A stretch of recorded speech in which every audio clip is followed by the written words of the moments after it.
പ്രാർത്ഥന കൊണ്ട് എന്താണ് നീ ഉദ്ദേശിക്കുന്നത്? സ്വന്തം ആഗ്രഹ പരിസമാപ്തിക്ക് വേണ്ടി, അല്ലെങ്കിൽ മറ്റൊരാളിൽ വിജയം പ്രാപ്തമാക്കുന്നതിനു വേണ്ടി? ആഗ്രഹപൂർത്തീകരണത്തിലെല്ലാം ഉൾപ്പെടും നിന്റെ വിഷമങ്ങൾ, നിന്റെ സന്തോഷങ്ങൾ, നിന്റെ വിരോധികളായവരുടെ പരാജയം, അവരുടെ നാശം. അങ്ങനെ നീയുമായി ബന്ധിക്കുന്ന എല്ലാ വിഷയങ്ങളും ഉൾമനസ്സിൽ നിറച്ചു വച്ചുകൊണ്ടാണ് വിഗ്രഹാരാധനയും വഴിപാടുകളും നടത്തുന്നത്.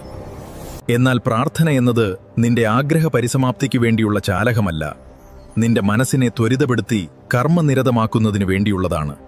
ആ പരിചരണങ്ങളൊക്കെയും നീ കൊടുത്തതിലും ഇരട്ടിയായി നിന്നിലേക്ക് തന്നെ വന്നു ചേരും. അത് നന്മയായാലും തിന്മയായാലും. നന്മകൾ ചെയ്യാൻ ധാർമ്മികതയുടെ കഷ്ടപ്പാടുകൾ സഹിക്കേണ്ടതുണ്ട്. അതിന്റെ ഫലവും വളരെ സാവധാനത്തിലായിരിക്കും. അതൊക്കെയും എക്കാലവും നിലനിൽക്കുകയും ചെയ്യും. എന്നാൽ തിന്മകൾ മാത്രമുള്ള അധാർമിക പ്രവൃത്തികൾക്ക് കഷ്ടപ്പാടുകൾ ഒന്നും തന്നെയില്ല. അതിന്റെ ഫലവും വേഗത്തിലായിരിക്കും. ആ ഫലം